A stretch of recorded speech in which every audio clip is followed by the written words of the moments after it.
Queridos, eu convido vocês a abrir a Bíblia comigo em Eclesiastes 3. Hoje é o último sermão da nossa série Encontrando o Descanso no Senhor do Tempo. Eclesiastes 3. Vamos fazer a leitura dos versos 15 a 22.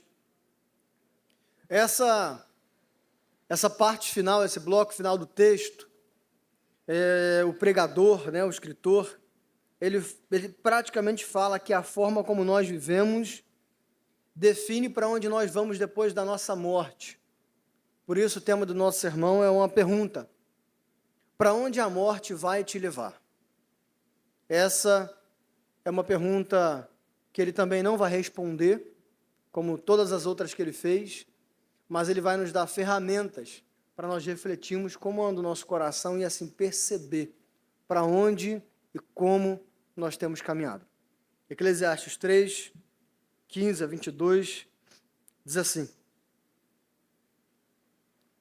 aquilo que é, já foi, e o que será, já foi anteriormente.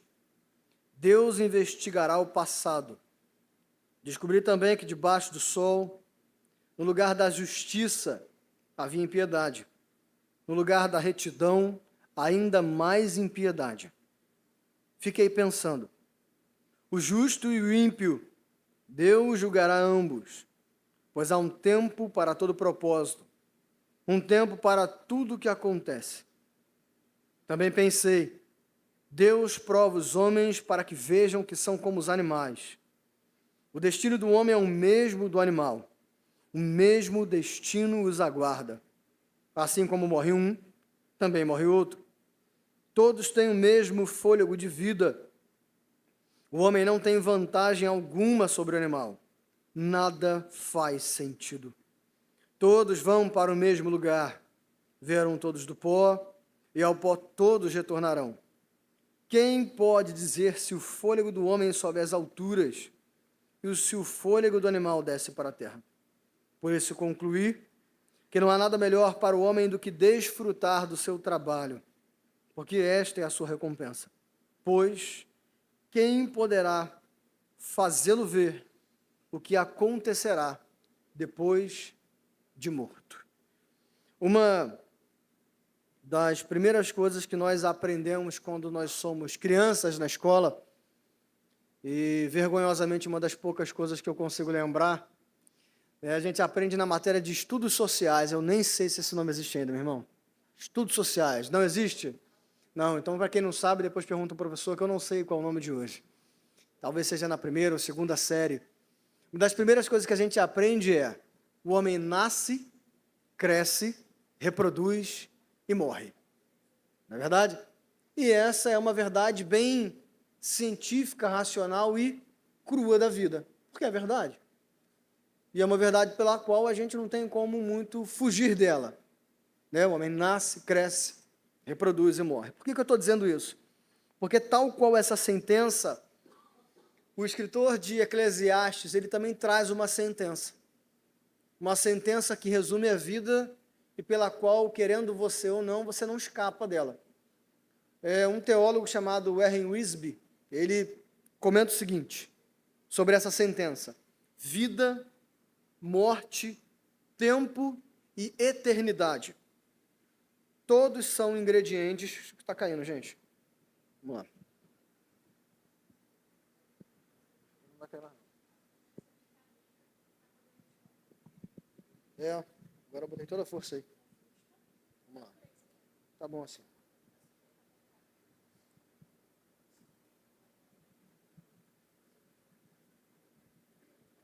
O R. Wiersbe vai dizer o seguinte: vida, morte, tempo e eternidade.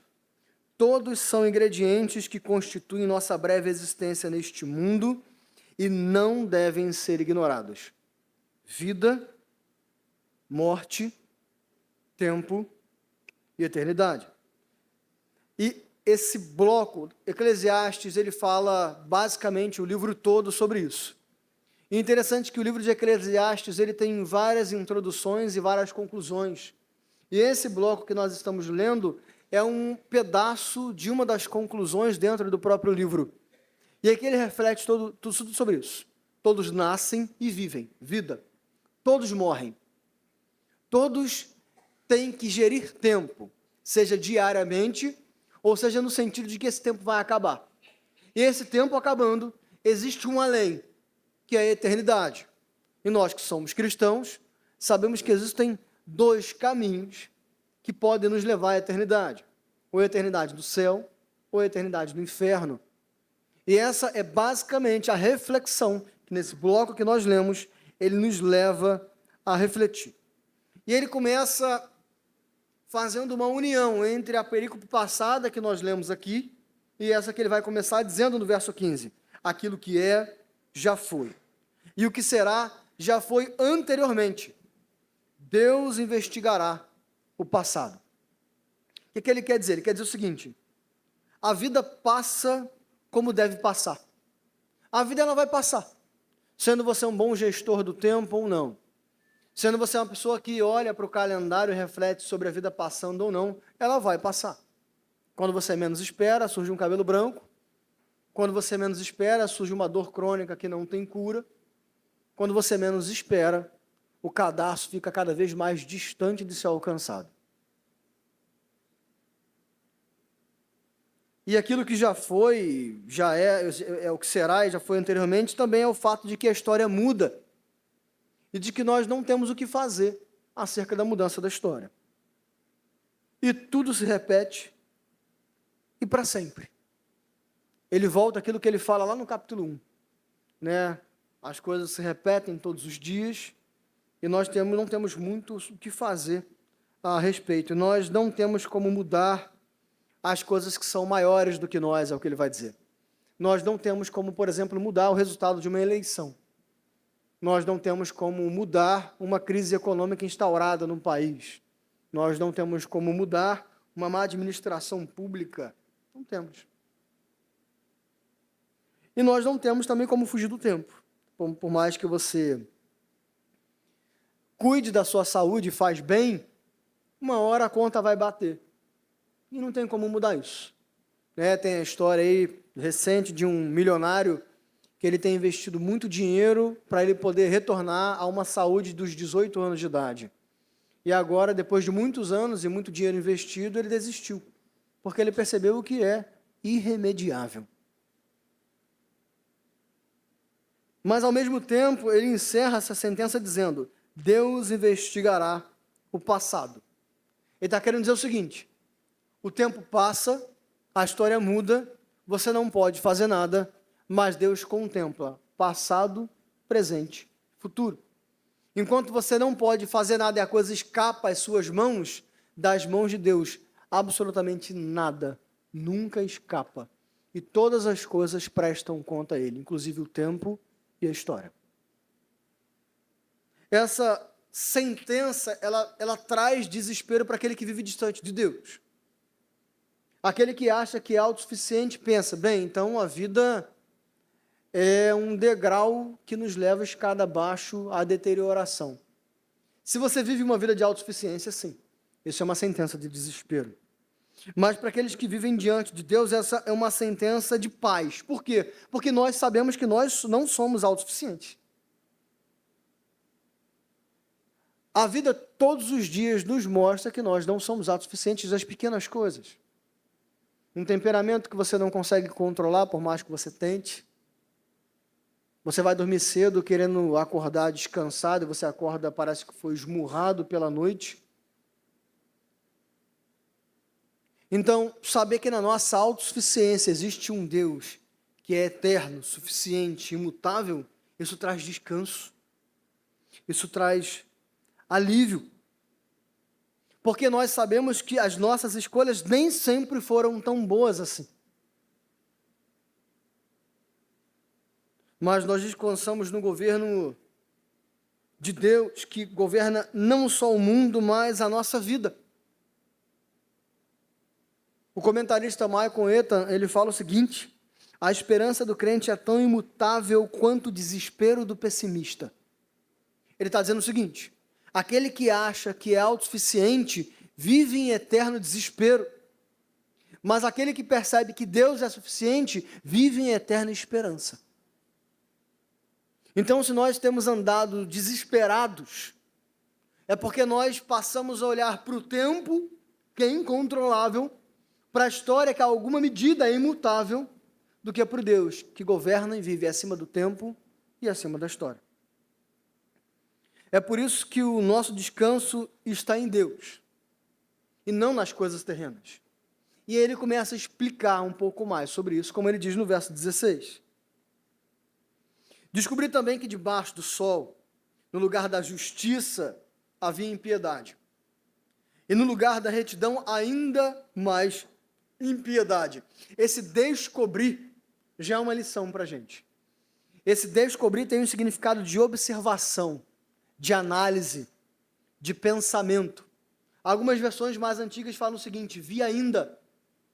O pregador está dizendo para a gente o seguinte: eu reflito sobre a existência, eu reflito sobre a vida, eu olho as coisas que estão acontecendo, eu não deixo a vida me levar, como diz a canção, mas eu percebo as coisas que estão ao redor. Então eu vejo, reflito.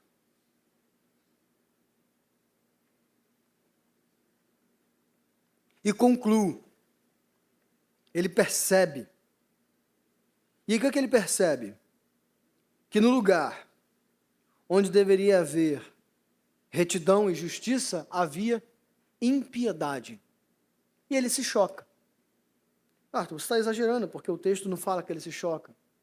O texto fala que ele se choca.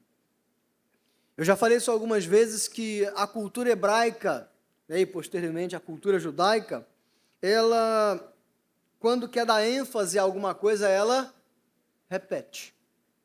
No lugar da justiça havia impiedade. No lugar da retidão, ainda mais impiedade e surpresa. Desapontamento. Olha o que ele está querendo dizer o seguinte: eu olhei para os tribunais. E o que ele está querendo levar a gente a refletir é o seguinte: para que um tribunal foi criado? Um tribunal foi criado para que aqueles que estão sendo injustiçados tenham justiça. E para um tribunal funcionar, há necessidade de um juiz que estuda só para trazer justiça. E ele percebe que o tribunal que foi feito para trazer justiça traz impiedade. E um homem que estudou a vida inteira para ser justo é corrupto. Que sentido há nisso? Qual é a lógica disso? Ele está querendo dizer para a gente o seguinte: debaixo do sol, os lugares que deveriam nos dar segurança podem ser justamente os lugares que nos afligem. É por isso que, enquanto os nossos olhos e os nossos corações estiverem nas coisas debaixo do sol, corromperemos tudo que está em nossas mãos. O que é que o pregador está querendo dizer? Aquele juiz, ele não julga porque ele quer ver a justiça no mundo. Ele julga porque ele quer mais dinheiro no bolso. Nós sabemos que todo sentido de corrupção na existência humana, a finalidade é essa. Está lá o juiz, está lá o político, está lá o gestor de uma empresa, e no lugar dele gerir bem, ele faz acordos corruptos. Por quê? Porque ele quer ter uma garantia na vida dele. Garantia política, garantia financeira. Por quê? Porque os olhos deles estão nas coisas debaixo do sol. Enquanto os olhos da humanidade estiverem nas coisas debaixo do sol, nós estaremos debaixo de uma humanidade caída, corrompida. E enquanto os nossos olhos estiverem dessa forma, nós também estaremos caídos e corrompidos.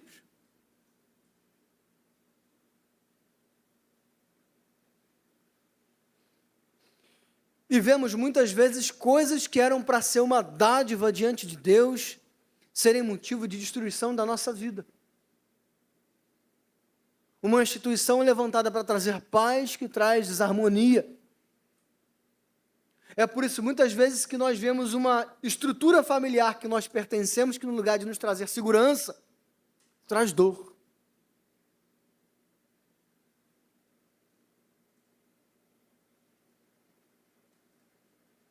Porque no final das contas são pessoas que estão distantes de Deus vivendo para si. Um juiz que é juiz porque quer ter status. Um governante que é governante porque quer ser rico. Alguém quer ter uma família só para falar que tem. Enquanto nós olharmos as funções da vida como algo que nos traz um sentido maior, nós corromperemos todas elas. Enquanto nós olharmos para um cargo na empresa como algo que tem sentido, você vai corromper esse cargo de alguma maneira. Vai corromper fazendo acordos políticos para manter ele, vai corromper vendendo a sua família para manter ele, vai corromper vendendo a sua fé em Jesus para mantê-lo, vai corromper vendendo a sua saúde para mantê-lo, porque os nossos olhos estão postos nas coisas debaixo do sol.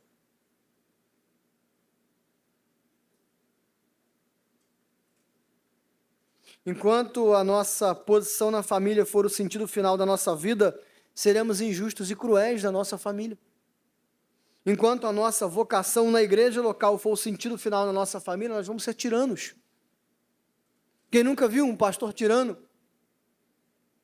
Um membro de ministério tirano, que trata todo mundo mal. Por quê? Porque aquilo dá sentido na vida dele.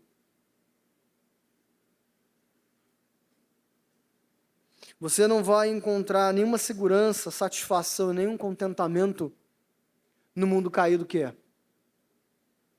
Não há sentido na família, não há sentido no trabalho, não há sentido na saúde, não há sentido na igreja local, se antes Jesus não for o sentido primeiro e último dos nossos corações. Enquanto ele não for esse sentido maior, você vai literalmente correr atrás do vento. Vai ser como juízes corruptos que corrompem tudo que vem à sua mão.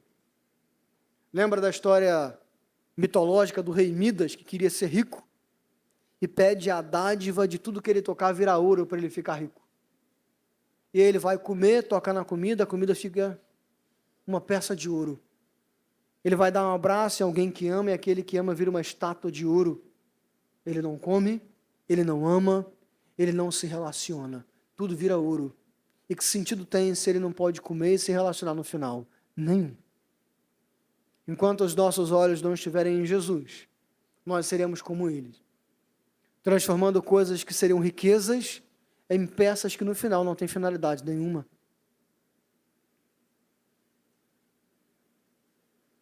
E ele não termina aqui. O pregador fala que a forma como nós vivemos, no final, nós prestaremos conta de cada uma delas. Verso 17. Fiquei pensando, o justo e o ímpio, Deus julgará ambos, pois há um tempo para todo propósito, um tempo para tudo o que acontece. Esse Deus julgará ambos, ele fala de um tribunal completo. Não é esse sentido de julgamento que a gente tem hoje. Apesar que o sentido de julgamento que a gente tem hoje é um sentido deturpado. A gente fala, a gente não pode julgar, né? Julgar é inerente da vida, querido. Você se engana, que você fala que você não julga ninguém. É semente só para você. A Escritura, inclusive, ela banaliza o cristão que não tem a capacidade de julgar. Porque o julgamento nada mais é que uma avaliação. Quando diz, mas Jesus fala, não julgueis para que não sejais julgados. Ele está falando de julgamento hipócrita. Tanto que ele fala para o fariseu, arranca a trave que está no seu olho e depois você poderá tirar o cisco que está no olho do seu irmão. A Bíblia condena o julgamento hipócrita. Paulo, a igreja de Corinto, ele zomba da igreja quando ele descobre que existem irmãos colocando outros irmãos na justiça. Ele fala, por acaso não há nenhum dentre vós que tenha a mínima capacidade de julgar as questões internas? O que a gente não pode fazer é julgar de forma hipócrita. O que nós não podemos fazer é, no lugar de julgar, condenarmos. Ela miserável, ó, vai para o inferno, maldito. Isso é errado. Dá vontade? Dá. Mais uma sentença de condenação que o nosso coração é pecaminoso, né? Mas o Deus julgará, ele está falando de um tribunal completo. Ele fala o seguinte, naquele grande dia, Deus se assentará no seu trono, chamará homens bons e homens ruins, mulheres boas e mulheres ruins, julgará, dará a sentença e condenará alguns e absolverá outros. Ponto. Essa é uma outra coisa pela qual nós não temos para onde fugir. Para aqueles que vivem para Deus, essa é uma esperança maravilhosa. Para aqueles que não, queridos, é desesperador. A Escritura fala que naquele grande dia, aqueles que serão condenados quando virem a volta de Jesus, vão ficar tão desesperados que vão dizer: montes, montanhas, caiam sobre nós, destruam-nos, escondam-nos, arrebentam-nos, para que fujamos do julgamento desse Deus. E é interessante, um caminho muito sutil que o pregador faz aqui. Ele olha para o homem, e no homem ele encontra corrupção, tristeza e condenação. E no lugar dele condenar Deus e culpar Deus, ele olha para Deus como descanso. Ele: olhei para o homem, e no lugar da justiça, eu vi injustiça. No lugar de retidão, eu vi ainda mais impiedade, mas eu olhei para Deus e percebi: nenhuma dessas ações de injustiça passarão impunes, porque Ele julgará cada um deles e condenará. A esperança dele voltou para Deus, que é o juiz eterno acima de todos os juízes temporários. Queridos, a importância de sabermos que nada foge aos olhos de Deus é sabermos que Ele é soberano e nos traz descanso. Nós vemos um mundo de caos, mas nele há ordem. Nós vemos um mundo de injustiça, mas nele há justiça. Todos os corruptos pagarão. A justiça divina existe e ela vai se manifestar. Algumas vezes, e a nossa própria experiência já mostra isso, essa justiça ela começa aqui. A mão de Deus começa a pesar aqui. Mas, inevitavelmente, ainda que não comece aqui, a certeza da morte é a mesma certeza do julgamento de Deus. Por que eu estou dizendo isso? Porque o pregador está dizendo o seguinte: o sentido da vida não é encontrar descanso na justiça terrena, mas é encontrar descanso e alívio na justiça divina, eterna. Encontrar descanso no Deus soberano que julgará vivos e mortos. É por isso que o nosso descanso, meus irmãos, não é a vingança, não é a retribuição, não é o ódio, não é o rancor. Temos vontade disso? Temos. Hipocrisia falar que não. E eu volto a dizer, é por isso que aquela música ridícula, Sabor de Mel, ganhou tanto ibope. Por quê? Porque é o grito no coração de todos os pecadores: Senhor, destrua todos aqueles que me fizeram mal.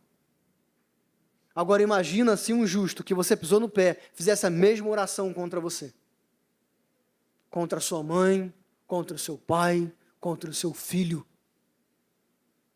Graças a Deus que Ele peneira todas as nossas orações, não é verdade? O nosso descanso está no fato de que Ele vai julgar vivos e mortos. E enquanto isso nós vivemos confiando de que nada foge aos olhos de Deus. Sabendo disso, o pregador sai desse ponto e vai para outro. Verso 18, ele diz o seguinte: também pensei, ou seja, continuei investigando a vida, continuei avaliando, continuei não permitindo que a vida me levasse. Também pensei: Deus prova os homens para que vejam que são como os animais. E essa sentença é estranha para a gente, não é verdade?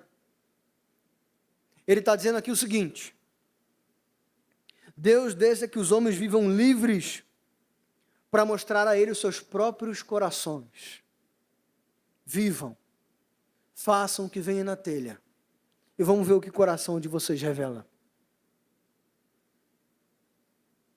E aí, o pregador mostra para a gente que o homem então passa a viver como quer. E esse viver como quer é viver como animais selvagens. É isso que o pregador está dizendo. No final das contas, os homens que vivem ao seu bel prazer vivem como animais selvagens. É só você olhar para a sociedade. Homens de bem, trabalhadores, pagadores dos seus impostos, bons pais, bons maridos, veem um homem roubando um celular. E o que eles fazem? Espancam até a morte. Imagina se o seu vizinho se achasse no direito de, olhando para o seu erro, te julgar, sentenciar e te espancar até a morte porque você ligou o som um pouco mais alto. Ou porque você fez um pouquinho de barulho no chão e ecoou no teto dele. Imagina se ele bate na porta da sua casa com 20 pessoas e te chuta até a morte.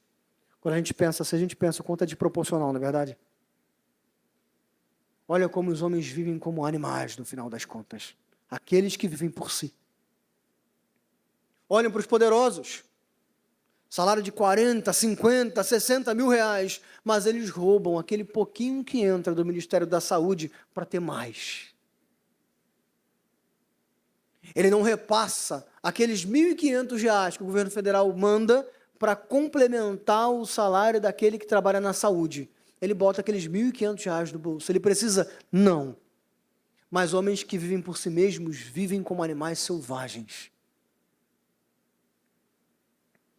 E o pregador está dizendo o seguinte: tudo isso vai ser usado para a sua própria condenação. Essa não é a primeira nem a última vez que a Escritura fala isso. Ezequiel capítulo 2, Deus manda Ezequiel falar ao povo de Israel, e ele fala o seguinte: olha, Ezequiel, você vai falar a um povo de coração duro, e eles não vão te ouvir. Mas fica tranquilo, Ezequiel, eu vou tornar o seu coração mais duro do que o deles. E quando o castigo vier, quando a condenação bater a porta deles, eles gritarem para o socorro, eu vou dizer: Ezequiel falou do caminho certo para vocês, e vocês não ouviram. Sentença e condenação.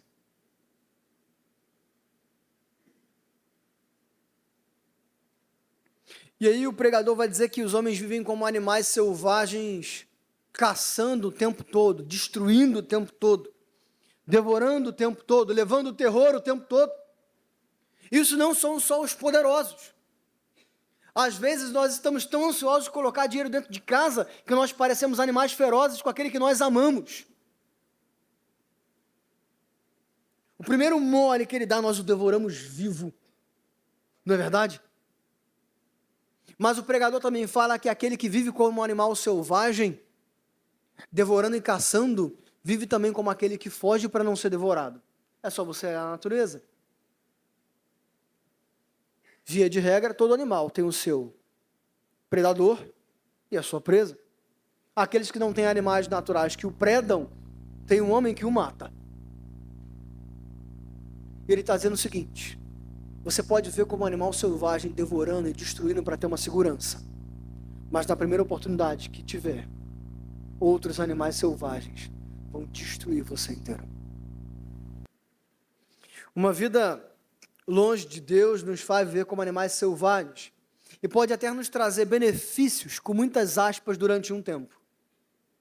É só você olhar a vida regalada que esses homens corruptos têm. Mas é uma vida de medo, de desespero. Uma vez eu ouvi a história de um homem que ele fez um acordo político se existia quando eu nasci, eu não lembro, no BNH, Banco Nacional de Habitação. Ele quebrou, justamente por causa desse acordo de corrupção. E ele falou o seguinte: eu tenho tanto dinheiro que eu não sei quanto eu tenho. Até os meus bisnetos eu já mandei para fora do país. E eu não sei quanto dinheiro eu tenho. Mas eu vivo preso dentro de casa. Porque a minha ficha de julgamento é tão longa que o governo não me permite ir embora sequer do meu endereço. E vez ou outra eu sou preso, já fui preso inclusive, no jantar de Ano Novo, diante da minha família. Rico, muitos benefícios, mas eterno medo. E no final, trará uma vida de condenação. E não é só o pregador em Eclesiastes que fala isso. Salmo 50, verso 20 fala: o homem mesmo que muito importante, não tem entendimento, é como os animais que perecem. E eu pergunto para você, com toda a licença poética da expressão, você tem vivido como um animal selvagem devorando pessoas o tempo inteiro? Que sai de casa doido para usar as pessoas para crescer, usar a cabeça das pessoas como degrau para progredir? Você tem vivido como um animal que está constantemente sendo perseguido e com medo de ser devorado? Isso é um sinal muito claro de que o nosso coração está distante de Deus. Isso é um sinal muito claro que nós não conhecemos o descanso que só Ele pode dar. Então, eu me valho das mesmas perguntas que o pregador faz. Para onde você tem caminhado? Para onde você vai depois que você morrer? Você tem pensado que você vai morrer? Na semana passada, eu comentei que a gente às vezes fala do ciclo natural da vida de velhos, morrendo antes de jovens. Isso é poesia, porque no final a gente sabe que não é bem assim. Para quem acompanha as notícias, a gente viu essa semana que um cantor cristão, 30 anos de idade, está um tempão galgando um lugar na carreira. E quando ele conseguiu, o que acontece? Ele morreu. Nós morremos. E como você tem vivido sabendo que a morte existe? E se você morresse agora, estivesse diante de Deus, qual seria a sentença? Condenação ou absolvição? Lembre-se que a condenação é eterna, irmão. Não tem para onde fugir. Volto a dizer o que eu disse na semana passada. É por isso que a Escritura fala: terrível coisa é cair nas mãos de um Deus irado. A Escritura fala que no inferno haverá choro e ranger de dentes.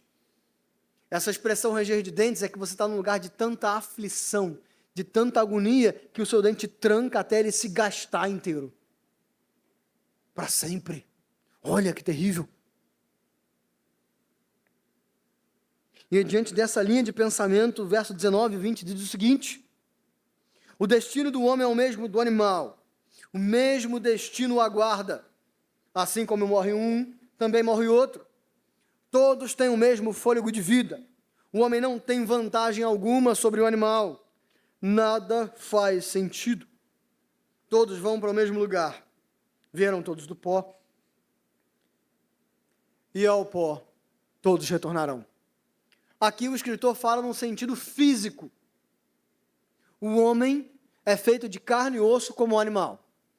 E quando ambos morrem, eles apodrecem do mesmo jeito. A carcaça do animal atropelada na BR-101 e um homem enterrado no jazigo perpétuo mais bonito de todos. A putrefação é exatamente a mesma. Todos são um pó da terra. E todos voltarão para ela. Mas aqueles que vivem como animais, morrem como tais. E aí é por isso que ele fala, nada faz sentido. Uma vida vivida essa ótica não tem sentido nenhum. E eu te pergunto sobre isso. Repito, você pensa com frequência que um dia você vai morrer? Você parou para pensar hoje que você pode não chegar vivo amanhã? E essa é uma realidade tão latente que se você parar para pensar, vai te dar taquicardia, querido. É aquele mesmo princípio. Você dorme pensando que você precisa dormir rápido. É o dia que você mais demora a dormir. Para refletir. Será que eu chego vivo amanhã? O coração já começa. Acho que é Deus dizendo que chegou a minha hora. Amo todos vocês. E você fica carinhoso. Perdoa as dívidas mais antigas. Isso não é um pensamento pessimista. Porque para aqueles que confiam em Cristo, a morte não é uma sentença de desespero. É uma continuidade. Mas não só isso.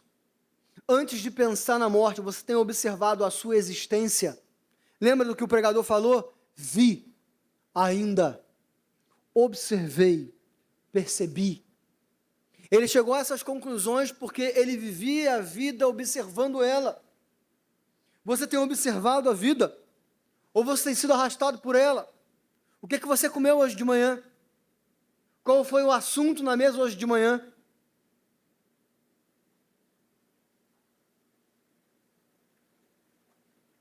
Parece que é perto, né? Em vez de ficar, rapaz, é mesmo. O que eu conversei hoje na mesa de manhã? Qual foi a primeira coisa que você fez quando você acordou? A gente, mesmo aqueles que não gostam, como eu, a primeira coisa automática, o que é? Pegar o celular. Eu brinco com o Tasso, se eu pegar o celular que eu ver se morreu alguém. Todo dia manhã eu falo isso para ela. Deixa eu ver se morreu alguém. Você pega ali já para ver o caos. Né? E o coração já, explode. Parece que você está capinando um lote no sol de 40 graus. Exaustão. Se você não tem conseguido responder essas perguntas, significa que você tem sido arrastado pela vida. Significa que sua vida não tem sentido. Se sua resposta é tal qual a do pregador, nada faz sentido, você está absurdamente distante do Deus que traz sentido para a vida. E é por isso que ele começa a concluir. Verso 21 fala: quem pode dizer se o fôlego do homem sobe às alturas e se o fôlego do animal desce à terra? E aí ele traz essa reflexão àqueles que vivem como animais. E o tom lá no original é um tempo verbal de desespero. Você que tem vivido uma vida de desespero e sem sentido, eu pergunto para você, por onde você está indo na eternidade?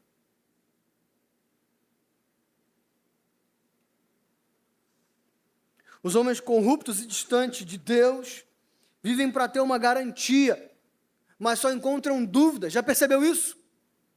A minha meta é essa. E aí você bate a meta. E qual a primeira sensação? Vazio. Existe, inclusive, um diagnóstico de depressão por causa desse vazio. Você sabia disso? Existem pessoas que têm uma meta de vida. Em 4 anos eu vou galgar tal projeto. E aqueles 4 anos funcionam só para isso. E a pessoa trabalha, dorme mal, se estressa, junta dinheiro, missão concluída. Consegui. O que acontece? Depressão. Você fala, caramba, consegui, tenho dinheiro, estou empregado, quitei a casa, e agora bateu um vazio no coração. Por quê? Porque enquanto o nosso coração estiver no sentido da vida por ela mesma, nós não encontraremos sentido na vida por ela mesma. E aí ele fala que, quando nós olhamos assim, nós não percebemos para onde nós vamos. E aí, já parou para perceber para onde vai o seu espírito no final das contas? Não. Mas há uma certeza, diz ele, o fôlego de vida acaba. E na Escritura, fôlego de vida tem 3 sentidos muito profundos. O primeiro, morte, deterioração, doença. Esse é o primeiro sentido. E a Bíblia fala disso desde o começo. Sabe quando a Bíblia fala o seguinte: se você não corrigir os seus caminhos, seu nome será arrancado do livro da vida? O livro da vida não fala de salvação não, querido. No Antigo Testamento, o livro da vida fala de morte. As cidades tinham registros no livro. E aqueles que estavam vivos estavam registrados lá. É como se fosse seu CPF. E aí, se você morresse, era riscado. Né? Transliterando para a língua de hoje, mais um CPF cancelado, riscado. Então, o primeiro sentido imediato do fôlego de vida é morte, doença. O corpo deteriora, o corpo adoece e você morre. Ainda que seja uma doença que dure 12 anos, 1 semana ou 5 segundos. E você tem pensado nisso? Como você vive sabendo que você vai morrer amanhã? Como você se relaciona com Jesus sabendo que você pode morrer a qualquer momento? Como você vive a sua vida sabendo que daqui a 5 segundos você pode prestar conta? Pastor, você é exagerado. Não. Jesus fala depois de uma parábola dizendo de um homem que adquiriu um campo, guardou semente e no lugar de descansar fez um celeiro maior ainda. Jesus disse para ele o seguinte: louco, e se essa noite pedirem a sua alma, o que dirá? Para quem será? Ou melhor, o que você vai fazer? Para onde você vai?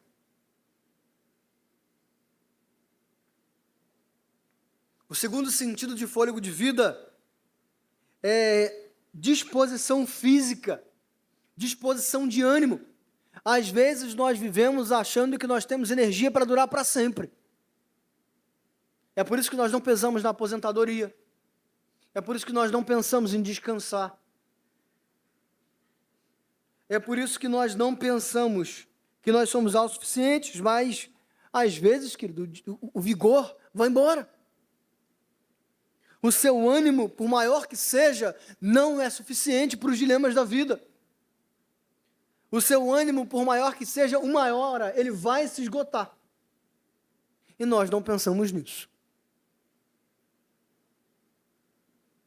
Por mais inteligente que você seja, em algum momento da vida, a sua inteligência ela é insuficiente. Por quê? Porque o dinheiro foi embora. O que adianta a inteligência para pagar a conta de luz? Nada. Algumas vezes a sua inteligência vai embora porque falta disposição no outro. Estou vendo uma crise no casamento, uma crise na empresa, uma crise com um amigo. Sou muito inteligente e o outro não quer resolver nada. O que adianta a sua inteligência? Nada.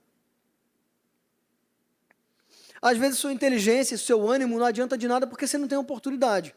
O que adianta ser a pessoa mais brilhante do mundo, mais animada do mundo, com mais vigor físico do mundo, se não tem nenhuma oportunidade? Nada. Às vezes a sua inteligência, a sua capacidade, o seu ânimo não adianta de nada porque o dilema na vida que se apresentou é maior do que a sua capacidade de responder a ele. Quantas vezes, não é verdade? Sou maduro o suficiente para enfrentar qualquer problema na vida. Um bate no dia seguinte, a sua porta, e você abre, e você não sabe como resolver.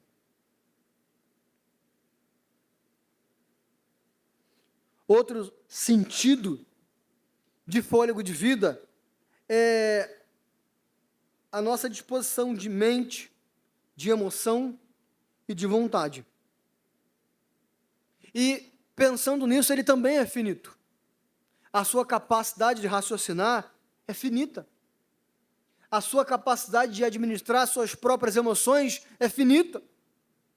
A sua capacidade de administrar suas próprias vontades é finita. Não é à toa que tem dia que você precisa fazer uma coisa que você ama e você não está com a mínima vontade, não é verdade? Eu amo fazer isso. Vamos fazer? Não, por quê? Não quero. E a gente não se dá o direito disso, né? A gente se acha obrigado a querer sempre. E aí, se você não quiser, você é ruim. A gente se choca quando a gente vai para algumas outras culturas. Ali, por exemplo, na meiuca da Europa, é comum a pessoa falar não. Vamos na minha casa? Não. E aí ninguém pergunta, por quê? Por quê? Porque eu tenho direito. E aí vai você falar, não, cara, grosseiro, viu? Chamei na minha casa e falou não. E nem se explicou, como se você pagasse as contas dele. Mas a sua mente é insuficiente. As suas emoções são insuficientes. A sua vontade, ela é insuficiente. Por quê? Porque você não é autossuficiente. Porque você cansa. Porque tem hora que você vai estar errado. Por mais inteligente que você seja. Isso é desesperador? Não. Não para aqueles, volto a dizer, que olham para a vida debaixo do sol. Isso traz descanso para aqueles que entendem que debaixo desse sol que nos rege, há um sol da justiça que brilha para sempre.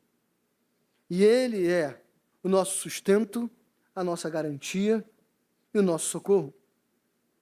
É por isso que ele conclui mais uma vez no verso 22, por isso conclui que não há nada melhor para o homem do que desfrutar do seu trabalho, porque esta é a sua recompensa.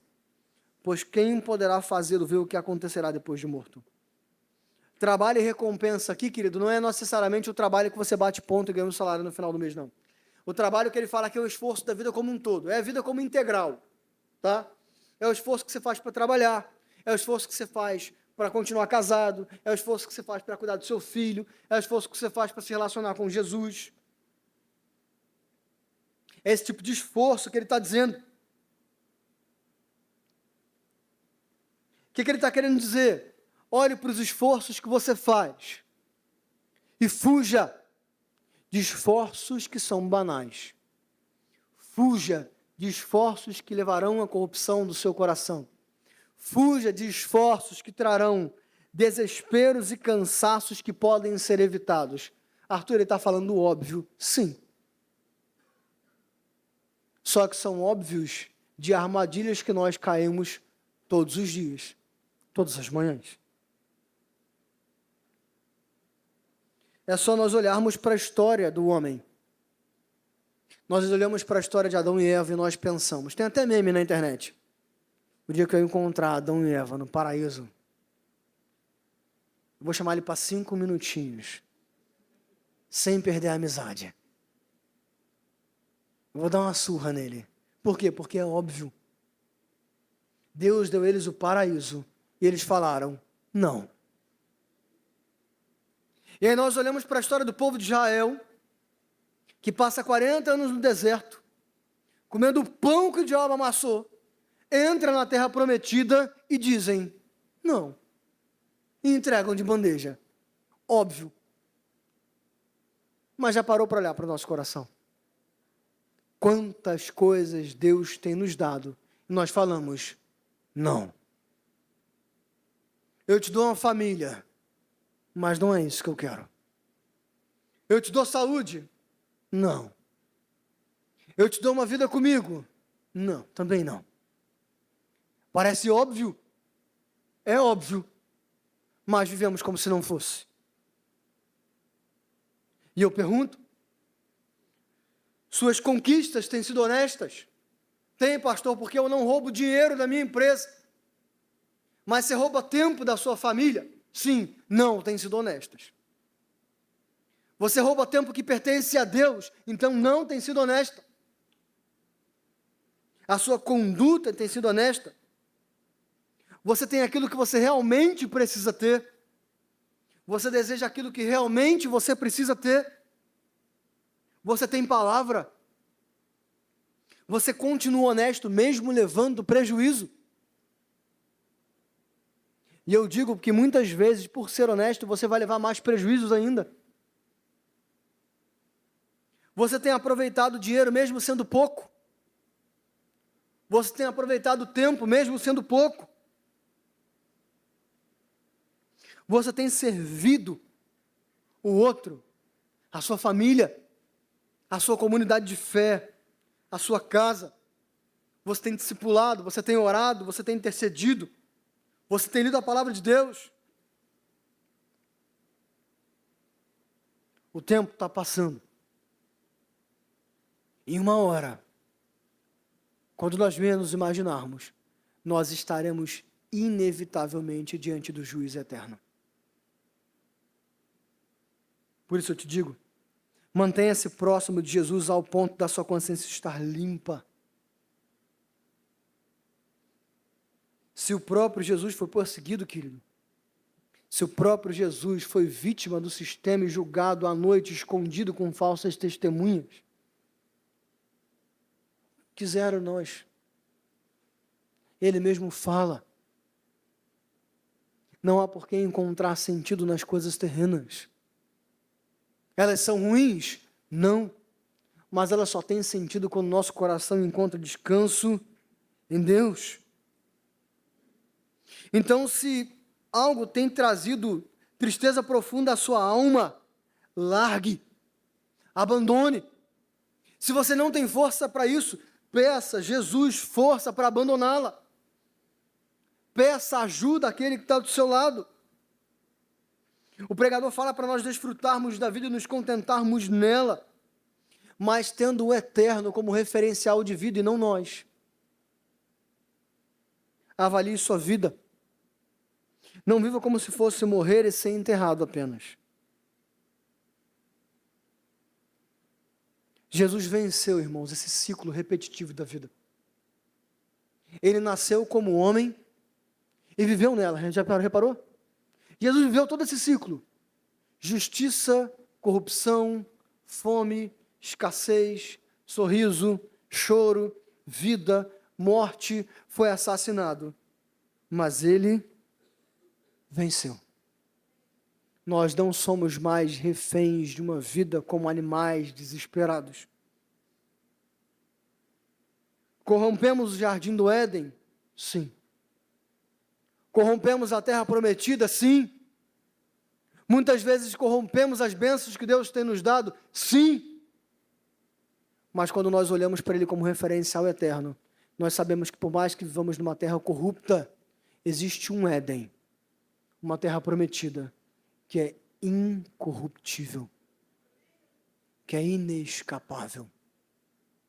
Enquanto aqueles ouvirão a sentença de condenação, nós caminharemos por um Éden que não pode ser roubado das nossas mãos, e que nós não teremos a capacidade de falar, não, porque os nossos corações serão transformados para sempre.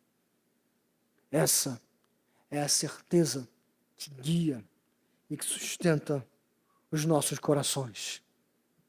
Jesus nunca passa, Jesus nunca muda, e nele nós encontraremos satisfação eterna. Vamos orar? Senhor Jesus, louvados somos porque a vida realmente é difícil de ser vivida. A vida realmente é transitória. A vida realmente passa e muitas coisas nós não temos como controlar, Pai.